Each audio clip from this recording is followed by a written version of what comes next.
अक्रूर जी को भेजा है वृंदावन में। तो अक्रूर जी वृंदावन के लिए गए हैं। बाबा नंद ने छाती से लगाया, कहा भैया चित्त तो प्रसन्न है, तुम कंस के यहां पर कैसे रह रहे हो? जो ये अक्रूर थे ये बाबा नंद के चचेरे भाई थे, कंस के यहां पर नौकर थे। ये 6 साल के बाद वृंदावन में गए। अक्रूर ने कहा भैया संदेश अच्छा नहीं है, हमें कंस ने भेजा है। और कंस ने कृष्ण बलराम को बुलाया है। अब हम ये नहीं कह सकते कि कंस कृष्ण बलराम के साथ धोखा कर सकता है। बाबा नंद ने सुना तो बाबा नंद फूट फूट के रोने लगे। मैया जसोदा भी दहाड़ मारने लगी। शाम को भगवान कन्हैया जब बंसी बट से आए हैं, अक्रूर चाचा के चरणों का बंधन किया। मां यशोदा बाबा नंद के आंखों से आंसू देखे तो कहा बाबा क्यों रोए? नंद ने पूरी बात बताई, कन्हैया कंस ने तुझे बुलाया है, लाला तुम मथुरा जाओगे, कंस जिंदा नहीं छोड़ेगा। भगवान कहने लगे बाबा पागल काहे को हो, अब मामा कंस के पापों का घड़ा भर चुका है, केवल फूटना बाकी है, हम जाएंगे और मामा कंस का नाम निशान मिटा के आएंगे और मथुरा नगरिया की ईंट से ईंट बजा के जाएंगे। बाबा नंद को जसोदा को तसल्ली बधाई। सारी रात विश्राम किया भगवान ने। सवेरा हुआ, यशोदा रोने लगी। बाबा नंद ने कहा जसोदा काहे को रो रही है? कन्हैया 11 साल 55 दिन का हो गया है, इसे घर में रखेगी, ये कहीं बाहर नहीं जाएगा। और कन्हैया अकेला नहीं, कन्हैया के साथ हम भी जा रहे हैं। बाबा नंद ने 56 रथ तैयार करवाए और बाबा नंद तैयार हुए ग्वाल बालों के साथ। भगवान कन्हैया रथ में बैठने वाले थे। ये बात आग की तरह से वृंदावन में फैल गई कि कन्हैया वृंदावन छोड़ के मथुरा के लिए जा रहे हैं। वो वृषभान दुलारी राधा आई और राधा कन्हैया के पीतांबर को पकड़ लेती है। श्याम सुंदर इस अभागिन राधा को सूचना भी नहीं दी। कन्हैया तुम वही कन्हैया हो जो तुम हमसे कहते थे राधे जब तक हम तुम्हें देख नहीं लेते तब तक हमें चैन नहीं पड़ता। लेकिन आज उस अभागिन राधा को सूचना भी नहीं दी। राधा रोने लगी। भगवान कन्हैया कहते हैं राधा रोए मत, परसों लौटाऊंगा, आज जा रहा हूं, कल रुकूंगा, परसों आ जाऊंगा, मामा का मेला है। राधा कहती कन्हैया पहले से अगर हमें मालूम होता तो मैं तुमसे इतनी प्रीत नहीं लगाती।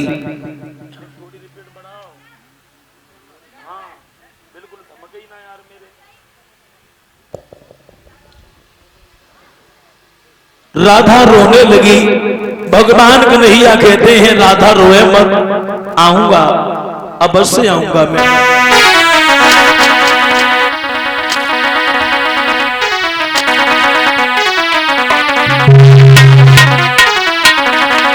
भगवान मुरली मनोहर घनश्याम राधा को तसल्ली बताने लगे और राधा से कहते हैं राधा मामा के यहां पर जाना अत्यावश्यक है, क्योंकि मामा के यज्ञ में जब तक भांजा नहीं जाता है तब तक यज्ञ पूरा नहीं होता। के राधा मथुरा नगरी जात, अरे मेरो परसों हो गए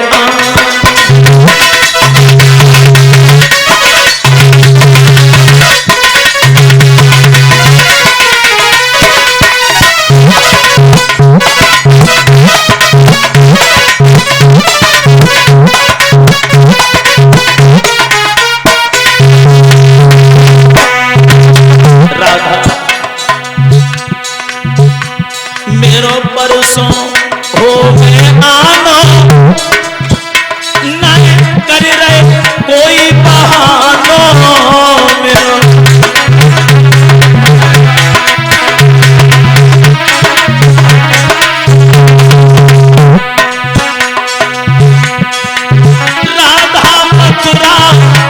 मेरी जात रे मेरो परसों हो गया।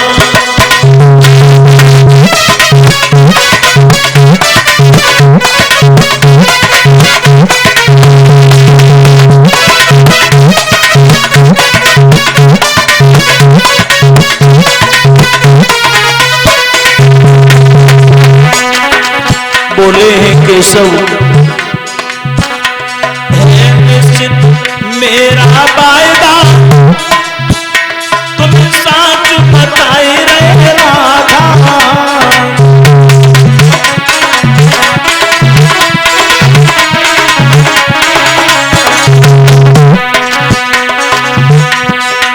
अरे समझा तो पकड़ के हाथ रे मेरो परसों हो गए।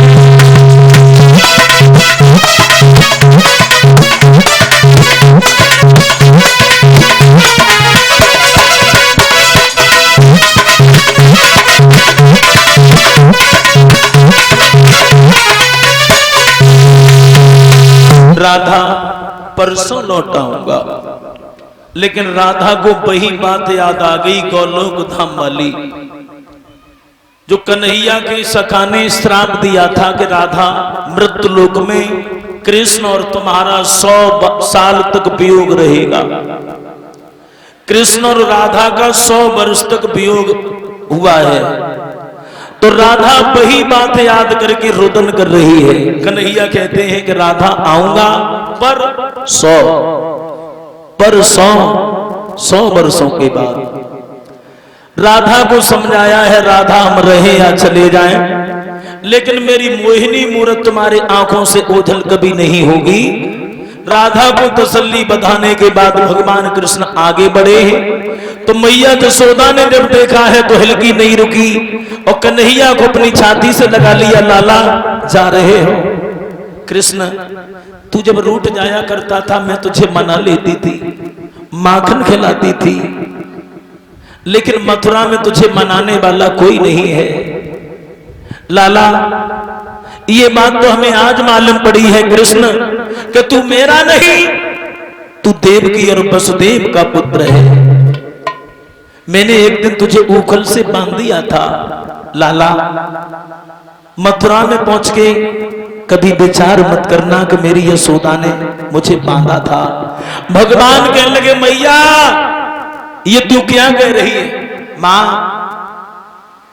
ये सारा संसार मेरा ऋणी है, लेकिन जसोदा मां मैं तुम्हारा ऋणी हूं।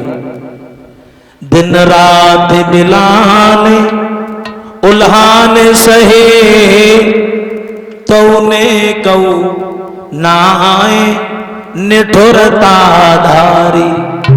हमारी हट हेट अनेक सही हटकी ही अपे हट हेट नहारी। कितने दुख दर्द सहे तुमने वर्णन तो कर न सके त्रिपुरारी।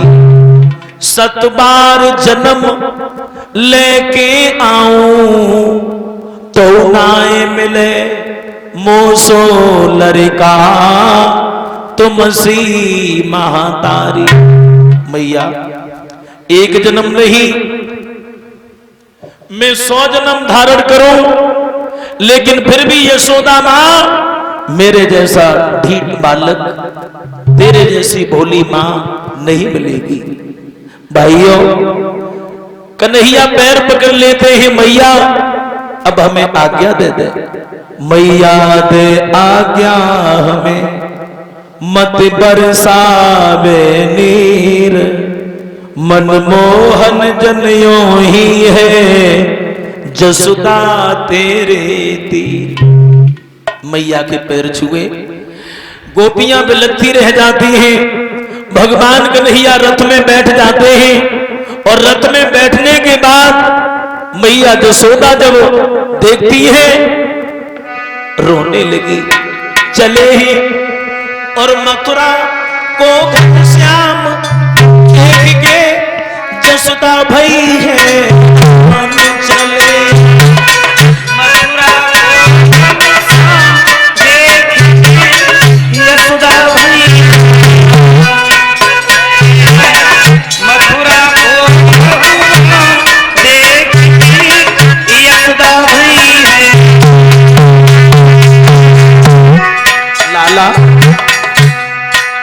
मेरे बेटा लौट के आना, पूरी माँ को भूल बेटा लौट के आना, पूरी माँ को भूल बेटा जल्दी लौट के आना, पूरी माँ को भूल जाना, रस्ता देखूं सुबह और शाम के जसोदा भई मेरा,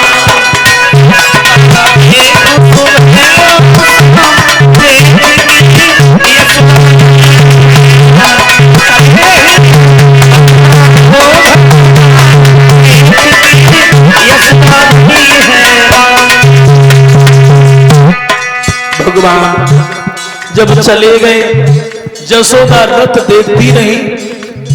जब रथ आंखों से ओझल हो गया, केवल धूल उड़ती दिखाई दी, तो जसोदा कहने लगी मेरा लाला अब तो चला गया।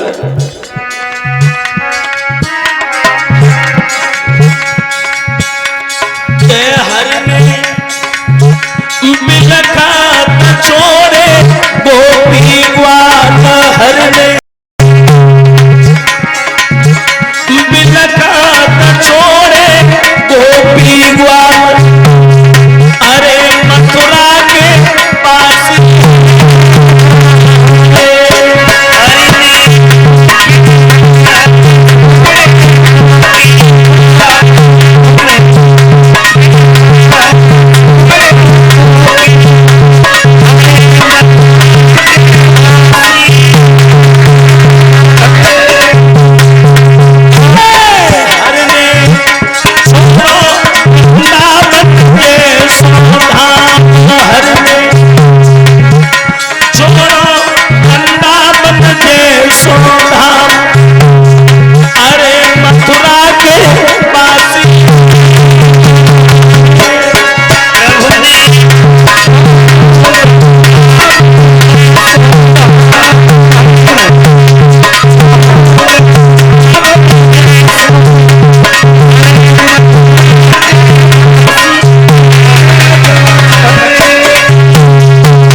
अक्रूर समझ गए कि ये दोनों अवतारी बालक हैं, कंस इनका कुछ नहीं बिगाड़ पाएगा।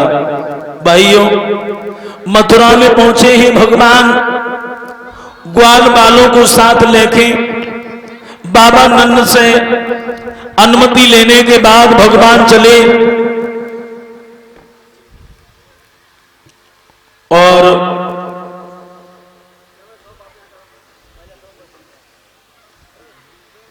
ये 101 रुपए राम आधार कठेरिया, ये कनकौली फरुखाबाद के सर पर है, शराब के नशे में चकनाचूर है, बकता हुआ चला रहा है।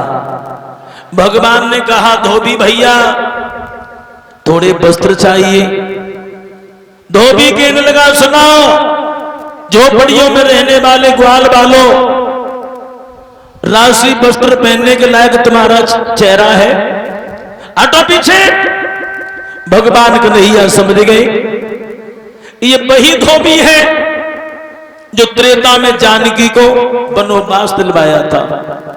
तो भगवान राम ने कहा था धोबी अभी तो हम मर्यादा के बंधन में हैं, द्वापर के चौथे जन्म में जब हम कृष्ण बन के आएंगे तब हम तुझसे बदला लेंगे।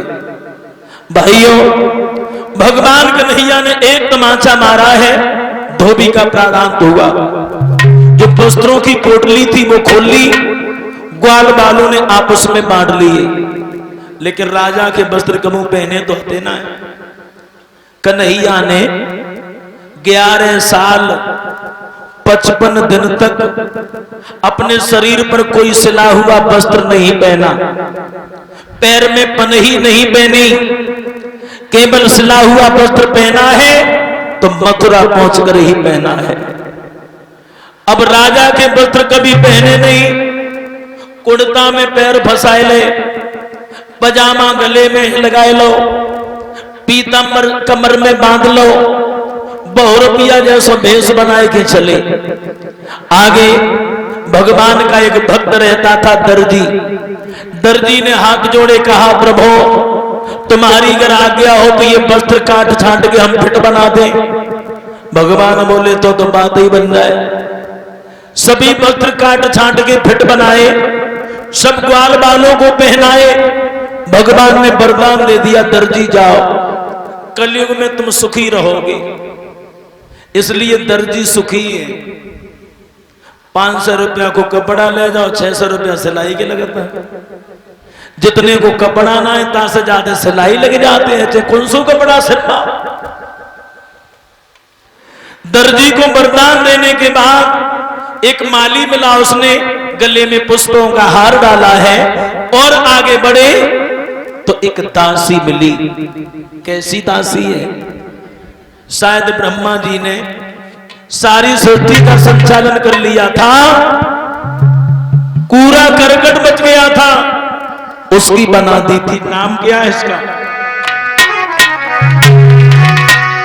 इशारे कुरूप को जोड़ जाड़ और जय ब्रह्मा जी ने सिरजा था, वो 3 जगह से टेढ़ी थी।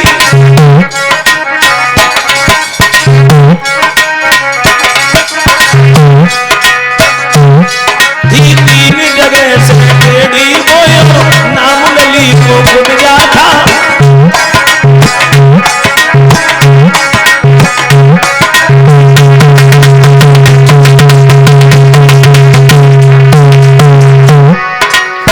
नाम क्या है? कुबेजा। और कुबेजा को जैसे ही देखो तो भगवान कन्हैया कहने लगे, कुबेजा से कन्हैया बोले ही, सुख देनी कहाँ जा रही है, सुख देनी कहाँ जा रही है, सुख देनी कहाँ जा रही है।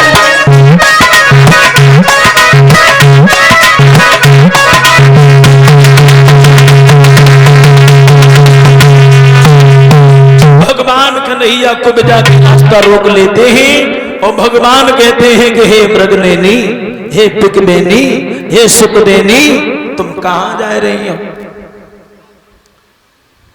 दामा कान लगो देख ले बलराम भैया, जके हाथ के छुए चना न चबे जाए। और तय कन्हैया ने कितनी उपमा दे दी, पिकबेनी, मृगनयनी, सुखदेनी। कन्हैया बोले तुम्हारे हाथ में क्या है, तुम्हारा नाम क्या है? कुबेजा बोली मेरा नाम कुबेजा है। हाथ में क्या है? चंदन। कहां ले जा रही हो? कंस की सभा में चंदन लगाने। तो भगवान बोले मेरे भी लगा दो। कुबेजा बोली तो फिर हमारी किस्मत ही बदल जाएगी। अब कुबेजा भगवान कन्हैया के सामने खड़ी है